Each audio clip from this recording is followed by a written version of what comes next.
Olá! Em agosto, o Rio de Janeiro recebe 5.000 pesquisadores para o Congresso Mundial de Matemática. No ano passado, também o Rio sediou a Olimpíada Internacional de Matemática. Há 4 anos, a medalha Fields, equivalente ao Nobel da Matemática, foi dada a um jovem carioca, Arthur Ávila. Ao mesmo tempo, temos um dos piores resultados internacionais no ensino de matemática no Brasil. 40% dos nossos alunos não conseguem sequer entender o enunciado de uma questão de matemática. Só 4% atingem o nível 4, que é o mínimo necessário para se candidatar a uma profissão tecnológica. O desafio de ensinar e de aprender matemática é o tema da nossa conversa com a professora Alessandra Lisboa, do projeto Matemática Todo Dia, e dos jovens Bruno Souza e Sara Yasmin, ganhadores de medalhas olímpicas em matemática. Obrigado, gente. Tudo bem? Tudo bom. Tudo bom. Olá. Tudo bom. A gente vai começar com uma pergunta que não é nem minha. O Marcelo Viana, que é o diretor, do Instituto Nacional de Matemática Pura e Aplicada, ele comentou numa entrevista que as crianças nascem gostando de matemática. Os professores é que se encarregam de acabar com isso. É verdade, professora? O ensino da matemática é que torna ela difícil para as pessoas? Olha, é um complicador, não é? Assim, realmente as crianças, elas já nascem com aquela curiosidade com os números, com as contas. E o que a gente percebe é que quando o estudante ele passa da etapa do ensino fundamental, das séries iniciais, para o ensino fundamental das séries finais, aí já começa essa ruptura, esse desgosto pela matemática, não é? E por que que isso acontece? Bom, uma das coisas que nós identificamos é que nas séries iniciais, os professores, eles ensinam matemática de uma maneira mais lúdica, mais divertida, mais acessível ao estudante. E quando vai passando para o ensino fundamental e principalmente para o ensino médio, já torna uma coisa assim mais teórica, só de fórmulas, contas a resolver, sem muita contextualização com a realidade do estudante. E aí vai acabando o gosto, não é? E ainda tem a questão de provas, as provas, só a preocupação de fazer prova para ver se o aluno sabe aquele conteúdo. E não é só isso. Mas, na verdade, a matemática ela tem que ser trabalhada em sala de aula de uma maneira diferenciada, de uma maneira que motive os estudantes a serem pesquisadores, a compreender o que eles estão estudando. E se você pegar essa matemática e levar para um contexto, por exemplo, lúdico ou colaborativo, em que os estudantes aprendem uns com os outros, ela se torna mais prazerosa. Essa dificuldade não é de poucas pessoas, é da grande maioria, né? A gente tem aqui algumas informações para a gente começar a conversar sobre esse assunto. O PISA 2015, que é o programa, é um teste que é feito internacionalmente, mostrou que os primeiros colocados alcançaram esses números bastante elevados, Singapura e Hong Kong, que também é na China, 564, 548, o Chile, que é nosso vizinho aqui na América do Sul, 423 pontos, e os brasileiros em 66º lugar, com 377 pontos. Na prova Brasil, né, que é o teste que a gente faz aqui internamente com os nossos alunos, né, nós tivemos um resultado também bastante ruim, está na próxima arte que a gente vai mostrar para vocês aqui agora. Você vê, o nível alcançado até no 5º ano, né, nas escolas públicas foi 214, nas particulares 243. No caso das públicas, é um nível considerado básico pelos parâmetros da prova e um pouco de proficiência nos particulares. No nono ano, também básico nas escolas públicas e também básico nos particulares, uma diferença bastante razoável das particulares para públicas, mas mesmo assim você não tem um desempenho que seria considerado avançado em nenhum dos casos, né? Bruno, você estava comentando aqui com a nossa produção que você teve muita dificuldade de matemática nas primeiras séries, né? E que isso mudou muito quando você foi lá para o Centro de Ensino Médio, número 9 de Ceilândia, né? Sim. Então, eu tinha muita dificuldade na educação como um todo, desde o início, né? Desde as séries iniciais até o fim do ensino fundamental, né? Quando eu entrei no 9, eu encontrei ali uma forma de educação diferenciada, né? De ensino e de educação. Então, o ensino, eu me deparei assim, com a ludicidade, com uma forma diferenciada de ensinar a matemática e as outras disciplinas com o projeto. E também uma coisa que me ajudou muito, que é o caráter educacional mesmo, é que a escola, o projeto matemática, ele traz para junto da escola, para junto da educação, a família e a comunidade. Então, aquilo ali me incentivou bastante a estudar mais, a ver um valor maior na educação e a procurar mais, né, me esforçar mais na educação mesmo. Então, todo esse aparato que eu encontrei lá, tanto social quanto, né, didático, fez com que eu conseguisse melhorar nos estudos e eu tinha esse apoio lá, né? Professora, o programa Matemática Todo Dia começou em 2007, né? Isso. E eu vi aqui no nosso resumo que foram mais de 400 pessoas que já passaram por esse projeto. Como é que funciona esse projeto? Bom, é bom até ressaltar que eu fui estudante dessa escola. Eu fiz meu ensino médio lá, eu morava na comunidade de Ceilândia e a escola fica, o Centro de Ensino Médio Novo fica no Setó, lá em Ceilândia. E aconteceu no ano 2006 eu ir trabalhar nessa escola, eu fui trabalhar na gestão, na direção da escola, assumi um cargo de supervisora. E, de repente, eu comecei a ver os estudantes, olhava para eles e lembrava da minha época, que eu não tinha muito apoio nos estudos, não tinha muito incentivo. Na minha época não se falava muito em estudar em universidade pública. A universidade pública era algo muito distante. O máximo era só terminar o ensino médio e acabou. E, de repente, eu comecei a ficar tocada e pensar assim, poxa, por que não mudar isso? Por que não pensar em uma iniciativa para que a gente possa mudar a realidade dos nossos estudantes, da nossa comunidade? Aí, em 2007, eu conheci a Olimpíada Brasileira de Matemática das Escolas Públicas, que ela já acontecia desde 2005. E tinha um grande incentivador que já trabalhava com a Olimpíada, que é o professor Marcos Paulo, que ele dava aula num colégio militar e ele já preparava os estudantes, e ele é meu marido e também foi estudante da escola. E eu comecei a pensar assim, por que a nossa escola não participa das Olimpíadas? Conversei com alguns professores, eles disseram, mas os alunos não gostam muito da matemática, das Olimpíadas. Aí eu comecei a pensar, por que não planejar aulas diferenciadas, aulas mais contextualizadas, trazer o conteúdo da matemática, por exemplo, a geometria, e contextualizar com a vida real do estudante, trazer outros conteúdos e contextualizar com a vida do estudante e também ensinar de uma maneira mais motivacional, mais lúdica, mais colaborativa. Nada disso a senhora teve como aluna? Nada disso eu tive como aluna. Teve dificuldade em matemática? Olha, eu não tinha dificuldade de matemática, mas eu vou relatar uma dificuldade que talvez ela até explique esses índices aí do PISA. No meu primeiro ano do ensino médio, eu tive 5 professores de matemática. No primeiro mês eu tive 1, no segundo eu tive 2 professores, no terceiro eu tive outro, no quarto eu tive outro. Então, não tinha uma continuidade, entendeu? O professor entrava de licença, o professor saía da escola, houve períodos de greve. Então, assim, o que eu tinha de aprender, eu aprendi muito pouco no meu ensino médio. Mas eu era um estudante que eu não tinha dificuldade em matemática, não é? Bom, e sobre o projeto, incentivei a escola a participar da Olimpíada, escrevi a escola, 1.500 estudantes, escrevi toda a escola. Só que não era só escrever a escola. Não era só falar assim para ele, vai lá, aluno, e faça a prova. A gente tinha que dar um incentivo. E eu disse a eles, olha, nós vamos fazer a prova da Olimpíada e classificam para a segunda fase os 5% melhores estudantes de cada escola. É assim o regulamento da Olimpíada. E após a gente classificar os estudantes, nós vamos ofertar um curso de raciocínio lógico para a gente preparar vocês. Ok, isso aconteceu. Eu convidei os alunos e aí no início alguns, eu não quero participar, é à noite, eu não venho, moro longe, eu não gosto de matemática, eu não sei nem por que eu classifiquei em matemática. Eu fiquei insistindo, vamos lá, vai ser diferente, vai ser prazeroso, a gente tem uma proposta diferenciada. E esses alunos começaram a estudar. Nosso primeiro ano, a gente teve dificuldade para motivar os alunos a participarem. A partir do segundo ano, já foi diferente. Todos queriam participar. Só que a gente tinha um outro dificultador.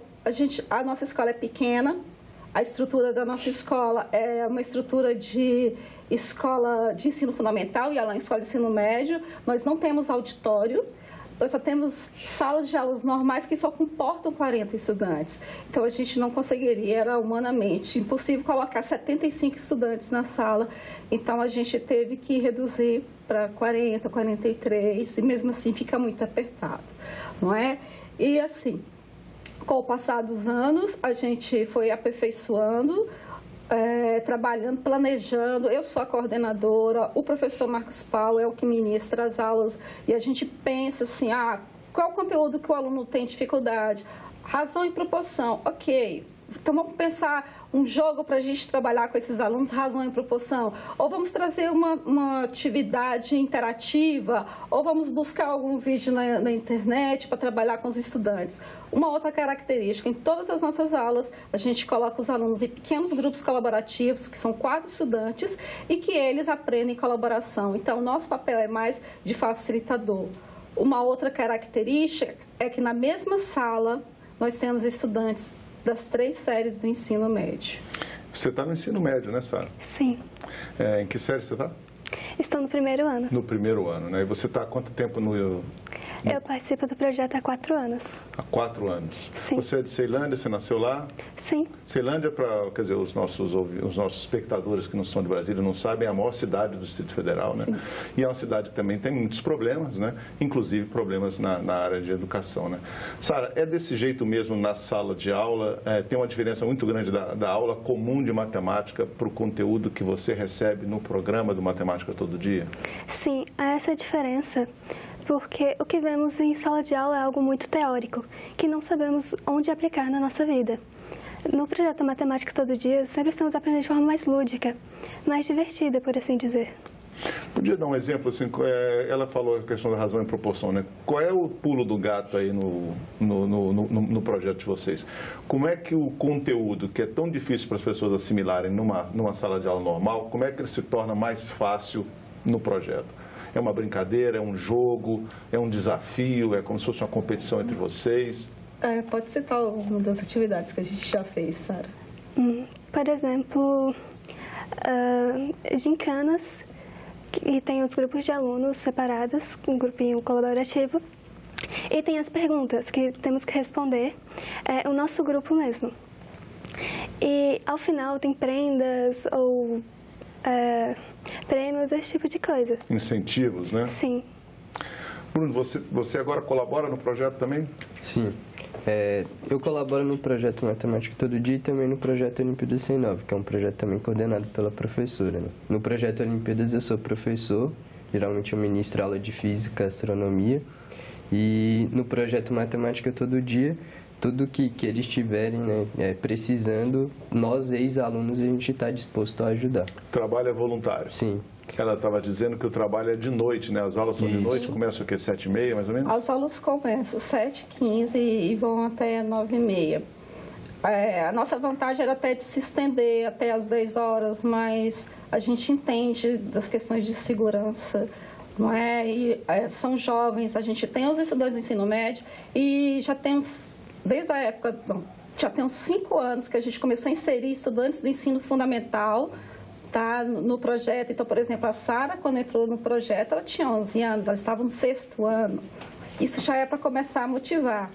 E a gente fica preocupado com a questão da segurança. Nós conversamos muito com os pais são nossos parceiros. Quando a gente faz a primeira reunião de acolhimento dos alunos, na reunião estão os ex-alunos, para eles contarem os exemplos deles. Os veteranos, né? Os veteranos. Aí nós convidamos os pais e os alunos. E nós conversamos, dialogamos, falamos as propostas, as premissas do projeto, as conquistas do projeto e as conquistas nas Olimpíadas, as conquistas dos estudantes. E até é interessante que nessa reunião de acolhimento nós fazemos até umas atividades, umas dinâmicas com os pais. E ali a gente tem os pais como parceiros. Não seria possível a gente trabalhar no projeto sem essa parceria escola, estudante, alunos, professores. E com relação ao horário, a gente pede para alguns pais que têm carro para dar carona para outros estudantes. Nem todos moram na vizinhança. Tem alguns que moram no Sol Nascente, Que é um bairro... Que é um bairro bem mais distante, fica 40 minutos de ônibus da nossa escola. Tem estudantes que moram em Taguatinga, que também fica distante. Tem estudante que mora em Braslândia. Então, assim... Nossa, isso é bem longe, uns 80 quilômetros, né? Não, de Ceilândia fica... 20 quilômetros. É uns 20 quilômetros, mais ou menos. Só que a gente está falando de estudar à noite e pegar um ônibus, que tem questões de segurança e tal. Então, assim, ele acontece uma vez por semana, é sempre às quintas-feiras, no segundo semestre, tá? E é muito bacana porque toda aula é uma surpresa para o aluno, ele já fica com aquela empolgação. O que eu vou ter de surpresa na próxima aula? É sempre assim. E no final a gente faz uma formatura com os estudantes, é uma formatura festiva com os pais. Nessa formatura é muito interessante que os próprios alunos, eles que organizam tudo, e em alguns momentos eles já fizeram um festival de matemática, um festival de física, vídeos que relacionam os problemas da cidade de Ceilândia, em que a matemática está envolvida. Isso é muito interessante. Tá? Essas são algumas propostas que a gente trabalha. E, como eu falei, a gente coloca no mesmo espaço estudantes da mesma série. E aí vai perguntar, mas eles aprendem da mesma maneira? Está aqui o Bruno, que ele, quando ele estava no terceiro ano, tinha estudante que era do fundamental e que repassava alguns conceitos que sabia o Bruno. Não é, Bruno? Sim. É uma coisa muito interessante, como eu tive esse déficit no meu ensino médio, no meu ensino fundamental, quando eu cheguei no ensino médio, eu tinha que recuperar muito do que eu não aprendi no ensino fundamental. Então, os alunos que vieram do ensino fundamental, e cada um com uma bagagem, eles também ensinavam os alunos que estavam no ensino médio. Então, as coisas que eu aprendi nos 2 primeiros anos de projeto, eu ajudava os alunos e eles também me ajudavam com as coisas que eles aprenderam no ensino fundamental e eu não conseguia aprender, né, muito bem. E, assim, essa interação, essa questão de ser colaborativo é um fator muito importante para a gente, porque a gente consegue se desenvolver junto. E aí a gente consegue que alunos do ensino fundamental e alunos do ensino médio consigam aprender o mesmo conteúdo. Como é que é esse negócio de Olimpíada da Matemática? Então, a Olimpíada, ela acontece, né, a primeira fase, ela acontece na nossa escola, e todos os alunos da escola participam. Né? Então, depois da primeira fase, os 5%, né, dos alunos que tiraram as melhores notas são classificados para a segunda fase. E aí, no nosso colégio, a gente tem esse preparatório, né, que é dado pelo Matemática Todo Dia. A primeira fase, geralmente, tem questões de todos os, né, de todo o conteúdo do ensino médio, mais ou menos. E envolve mais raciocínio lógico. A segunda fase e a primeira fase, ela é de marcar. Então, a segunda fase já não. A segunda fase, ela é discursiva e tem um número menor de questões e exige um desenvolvimento do raciocínio matemático bem mais elaborado. Você também participou de Olimpíadas, né, Sara? Sim. Como é que é a dificuldade lá? A concorrência é realmente muito forte para ganhar uma medalha? Sim, mas o que queremos prevalecer não é a concorrência, sim a colaboração. Então, quando nós nos ajudamos no projeto, muitos ganham mais medalhas por estar colaborando e não competindo. Ah, tem isso lá? Quer dizer, você também recebe prêmios por ajudar os outros? Não é bem isso. O que a Sara quis falar é que a gente não trata as Olimpíadas na nossa escola como uma competição, com rivalidade, assim como colaboração. Então, por exemplo, internamente entre vocês, internamente entre nós. Então, mas assim, lá é? Lá é uma competição? A Olimpíada... A Olimpíada em si é uma competição, mas qual é o diferencial? Por que as pessoas perguntam, olha, por que essa escola é 6 vezes campeã da Olimpíada de Matemática? As pessoas não entendem. Por que essa escola é 7 vezes campeã da Jornada de Foguetes, uma jornada nacional? As pessoas não entendem. O segredo está aí, a gente poder tratar com os alunos que não é uma competição, e sim é um momento de colaboração, em que aquele que sabe mais ensina para o outro. E com isso a gente consegue melhores resultados. por exemplo, a Sara ter uma conquista, não é uma conquista só da Sara, é uma conquista de todos os alunos, é uma conquista da escola. A gente comemora assim como se todos eles fossem premiados. E esse é um dos segredos do nosso projeto. E que hoje a gente já tem, desde 2007, que a gente trabalha com matemática todo dia, já são mais de 200 premiados na Olimpíada Brasileira de Matemática das Escolas Públicas, 6 vezes escola campeã da UBMEP, e a gente tem outros resultados expressivos. Mais de 100 alunos aprovados no UNB? Só do Matemática Todo Dia, a gente já tem mais de 100 alunos aprovados na Universidade de Brasília, no curso que eles queriam fazer. Outra pergunta, mas o estudante que participa do projeto, então ele só passa no vestibular para a área de exatas? Não, nós incentivamos o aluno a fazer o que ele gosta. Então, nós temos alunos que foram premiados na UBMEP e que hoje faz Relações Internacionais, que foi premiado na UBMEP e que hoje faz artes cênicas, faz filosofia. A gente também já teve assim, resultados bem expressivos de vestibulares, vestibulares não, que o processo seletivo é o Enem. Nós tivemos 3 estudantes que foram aprovados para o curso de medicina na Escola Superior de Saúde do Distrito Federal. Inclusive, a nossa última estudante que foi aprovada agora, a Luísa, ela ficou em 2º lugar. A nota dela no Enem foi sensacional. A nota dela em matemática foi 770 pontos no Enem, que é uma nota muito alta.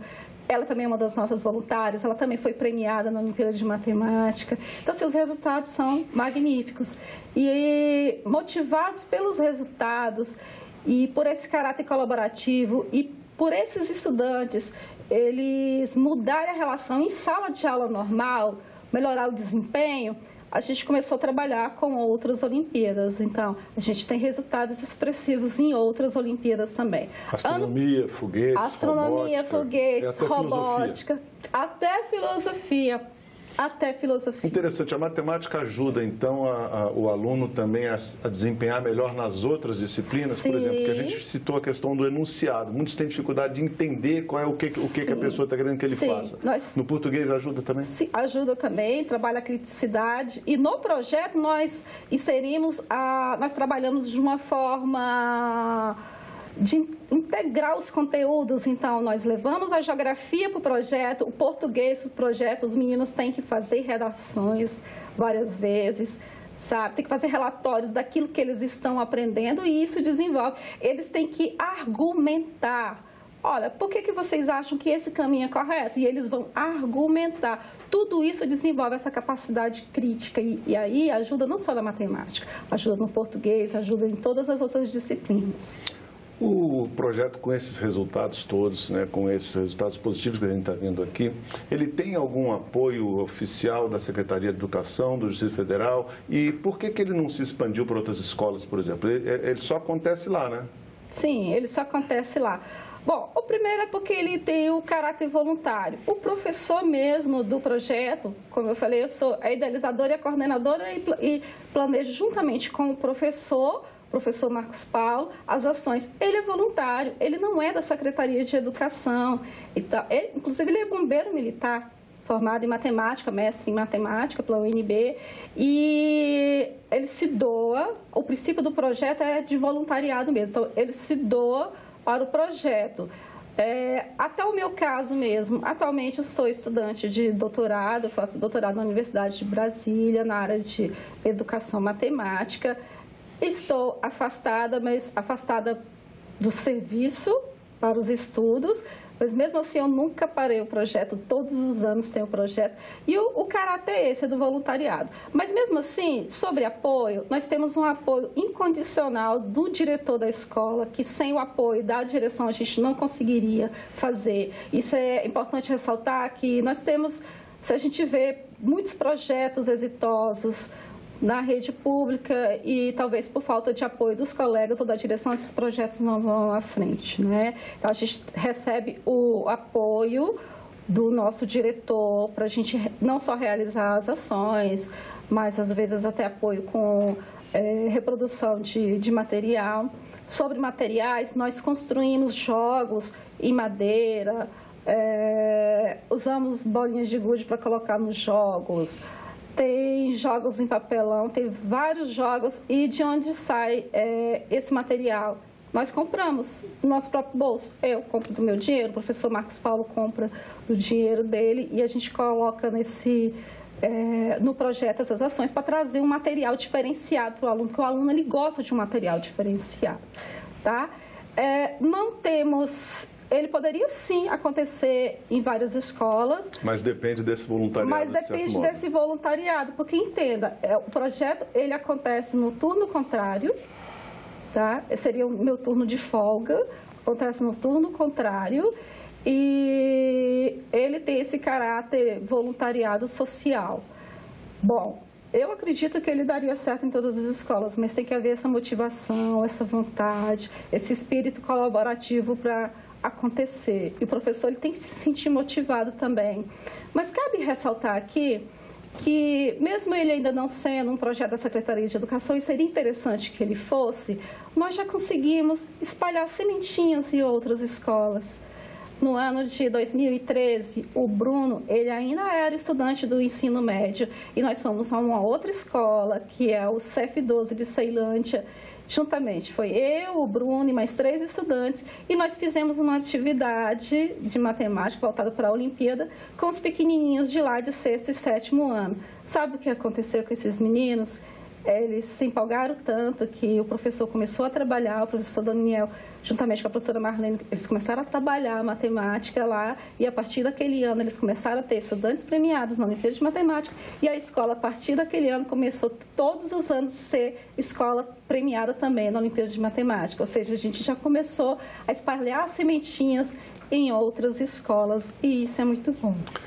Muito obrigado. Eu queria agradecer a presença da Sara, do Bruno, da professora Alessandra no nosso programa e desejar para vocês sucesso nesse projeto, que realmente é um projeto que a gente está vendo, que está motivando muitas pessoas.